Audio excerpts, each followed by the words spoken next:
falou, pois eu tinha inveja. E interessante, irmãos, que se ele falasse bem assim, eu tinha inveja de Davi, né? Eu tinha inveja de Natã, o profeta. Mas ele falou bem claro de quem era inveja dele. Eu tinha inveja dos soberbos. Olha de quem ele foi ter inveja. Ele estava tendo inveja, era do ímpio. Ele estava tendo inveja daquele homem que não conhecia Deus. E aonde ele estava todos os sábados? Lá na igreja, lá no templo, lá no tabernáculo. E ele estava nutrindo inveja no coração dele. É isso que ele está dizendo aqui. Interessante, meus irmãos, que ele estava com inveja dos soberbos. A questão de Asaf é muito parecida com a de Jó. Muito parecido. Parece que Asaf gostou do que Jó falou. E evidentemente Asaf devia conhecer e conhecia as poesias de Jó.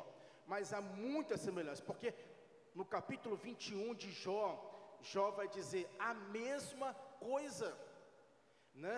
A pergunta de Jó era essa: por que que os ímpios estão prosperando? Por que que aqueles que não temem ao Senhor, parece que está tudo bem na vida deles? E Asaf estava justamente assim. Asaf estava dizendo, eu vou mostrar aos irmãos agora, parece que os ímpios prosperavam, parece que as pessoas que não temiam a Deus estavam indo tudo bem, e Deus estava deixando. Eu quero dizer algo para os irmãos, que Deus corrige quem, meus irmãos? Quem que Deus corrige? Aquele que? Não, Deus corrige aquele que ama. Vamos falar junto? Deus corrige quem? Aquele que ama. Se você, escute bem o que eu vou dizer para você, se você sair um pouquinho da linha, e se Deus corrigir você, corrigir mesmo, agradeça a Deus por isso. Aí você olha para alguém lá fora e você vê alguém que está fazendo dentro da sua visão, muito pior do que você, mas não está acontecendo nada aos seus olhos. Agradeça a Deus, irmãos, porque quem é filho, Deus corrige. Tá bom? Se Deus está te corrigindo, porque Deus é filho, porque Ele é seu pai. Porque Ele é seu pai. Quem não é filho, faz o que for. Triste é a pessoa, irmãos, que está na casa do Senhor, apronta e desapronta, e não acontece nada com ele. A impressão que tem, parece que não é filho. Parece que está aqui na igreja, mas não é filho. O filho mesmo, né? O filho, quando ele desliza um pouquinho na casa do Senhor, Deus corrige, Deus repreende, e Deus vai tocar em alguma área, porque Deus o ama, e Deus não quer que aquela alma se perca, meus irmãos. Amém? Então agradeça a Deus, porque Deus está corrigindo você, e Deus tem formas. E Asaf não entendia isso. Asaf não entendia que a correção era para os filhos. Irmãos, ele vai colocar aqui, escute bem, ele vai colocar do versículo 3 até o versículo 13, só reclamação. 3 a 13, só reclamação. Ele está falando o seguinte: pois eu tinha porque quando ele escreveu isso aqui, foi depois que ele foi restaurado, tá bom? Glória a Deus por isso, né?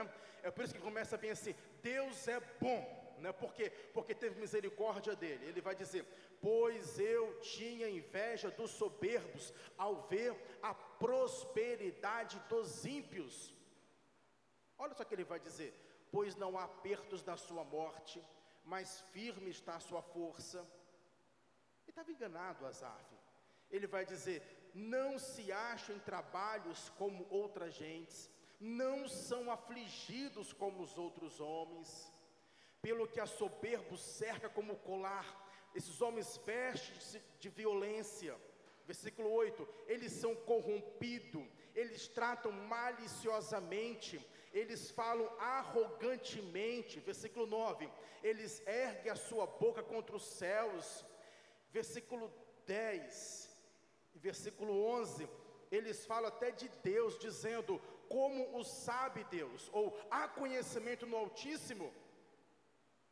E o versículo 12, eis que estes são os ímpios, e todavia estão sempre em segurança e sempre as riquezas aumentando. Aí Asaf ficou assim, ó, porque no Antigo Testamento havia uma ideia, que essa pessoa era rica e era a pessoa Deus estava abençoando. Era a ideia que eles tinham, tá bom? Mas não era isso 100% correto. Eles estava rico, Deus estava abençoando. Eles se espelhavam muito em Abraão. Então os irmãos vão observar que quando Jó começou a perder tudo na vida, né? Quando ele começou a perder, o que vieram os amigos? Vieram acusar Jó. Porque disseram que estava em pecado. E ele não estava em pecado. E Jó começou o quê? Chegou um ponto e começou a reclamar também. No capítulo 21, os irmãos podem ler em casa. Ele começou a reclamar, porque ele começou a olhar para as pessoas ímpias, estavam prosperando, e ele viu que ele estava caindo cada vez mais. Mas na realidade, o caso de Jó, ele estava sendo provado por Deus. Deus estava testando, e os irmãos vão ver lá na frente do capítulo 2, como Deus virou o cativeiro de Jó, e Deus virou a história de Jó. Queridos irmãos, mas isso acontece conosco também. Isso acontece comigo, acontece com você, com nós que estamos aqui, né? Às vezes, uma das coisas que faz muita gente escorregar, que faz muita gente perder a fé, que faz muita gente a vacilar na fé, que faz muitas pessoas, né, vamos dizer assim, a desviar mesmo, quando elas começam a ficar olhando muito para os outros. Se você ficar olhando muito para as pessoas, tá bom? Se você ficar olhando e ficar fazendo comparação, isso vai abalar a sua fé. Vai abalar a sua fé. Se você tiver de olhar para alguém, olha para Jesus. Só para Ele. Se tiver, não. Você tem de olhar para Jesus. Eles têm de olhar. Porque o livro de Hebreus fala, olhando para Jesus, o autor e consumador da nossa fé. Corrigindo, se tiver de olhar, não. Nós temos de olhar unicamente para Jesus. Amém? Não pode olhar para as pessoas e não pode olhar para a circunstância.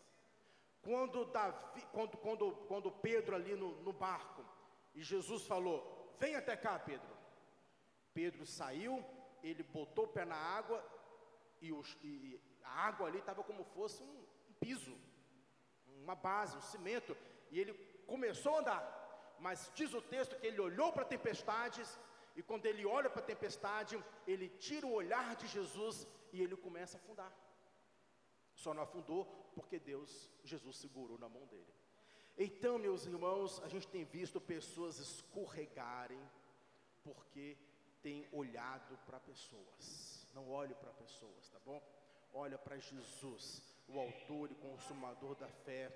Olha que o Asaf aqui estava olhando para as pessoas, mas por que fulano não acontece nada? Por que fulano não está fazendo isso, nada está acontecendo? Fulano ciclano está fazendo, nada está acontecendo. Meus irmãos, não se preocupe, cada um tem uma forma de Deus trabalhar. Vamos nos preocupar com aquilo que Deus está querendo trabalhar em nossa vida, meus irmãos, né?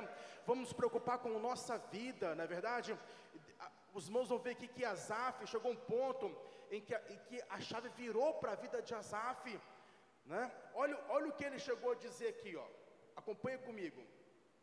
Olha, versículo 14. Pois todo dia tenho sido afligido e castigado cada manhã.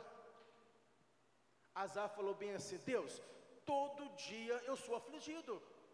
Eu estou lá no coral, Davi me colocou, né? Eu sou o chefe lá do tabernáculo, a música entrou na igreja, e está lá, o Davi fez os salmos, eu não me lembro agora qual salmos foi, 2 salmos, e ele pegou, está vendo, a letra do salmo, falou, está aqui ó, Asaf, a letra do salmo é essa, coloca a música neste salmo e canta. Davi deu a letra prontinha para Asaf, e só pediu para ele colocar a música e ensaiar o coral. É isso. Ele se dedicava, e todo dia sendo afligido. Aí alguém pode ter parafuso, né, irmãos? Mas como é que pode isso, né? O outro não é afligido e eu sou. Eu que estou aqui todo dia eu estou aqui. O outro que não está acontecendo nada com ele. A pergunta é, será que ele é filho? Será que ele é herdeiro? Porque o filho, meus irmãos, o filho verdadeiro Deus corrige. Amém? O filho verdadeiro Deus corrige. E ele vai dizer o seguinte aqui, ó. Eu vou pular o versículo aqui. E eu estou no versículo de número 14, né? Deixa eu para o 13 um pouquinho. Olha o que ele vai dizer. Na verdade, que em vão tenho purificado o meu coração e lavado as minhas mãos da inocência. Ele falou o seguinte: eu acho que tudo estou fazendo em vão. Em vão eu tenho purificado o meu coração. Em vão eu estou servindo a Deus, porque todo dia eu sou afligido. Irmãos, quem nunca pensou isso aqui? Em vão eu estou indo na igreja, em vão eu dou um dízimo, uma oferta, em vão eu trabalho para Deus, em vão eu não estou vendo resultado nenhum. Você é igual a Asaf. Não estamos vendo com os nossos olhos, meus irmãos. Deixa eu explicar o que é em vão. Lá, já falei para os irmãos aqui, mas vou repetir. Lá no livro de 1 Coríntios, capítulo 15, versículo 58, Paulo diz o seguinte: amados irmãos, sejam firmes e constantes, sempre abundantes na obra do Senhor, sabendo que no Senhor o vosso trabalho não é em vão. O que é em vão ali? O em vão ali, irmãos, é um galardão. Só que esse galardão, tá bom? Não é aqui para a terra. Não é aqui para a terra. Esse galardão que Paulo está colocando ali, ele começa lá no versículo 15 falando sobre isso. É a ressurreição. É um dia quando nós estaremos para sempre com o Senhor. Então tudo que nós fazemos aqui, meus irmãos, não é em vão. E a recompensa que nós teremos aqui é que quando nós morrermos e a trombeta tocar, nós iremos ressuscitar, estaremos para sempre com o Senhor. Então não é em vão as coisas que você faz no Senhor Jesus. Mas Asaf estava achando que toda santidade, toda santificação é em vão. E os irmãos sabiam que Jó também poderia ter pensado isso? Jó poderia pensar a mesma coisa. Tudo que eu fiz, será que foi em vão? Tudo que eu fiz, irmãos, não é em vão no Senhor. Amém?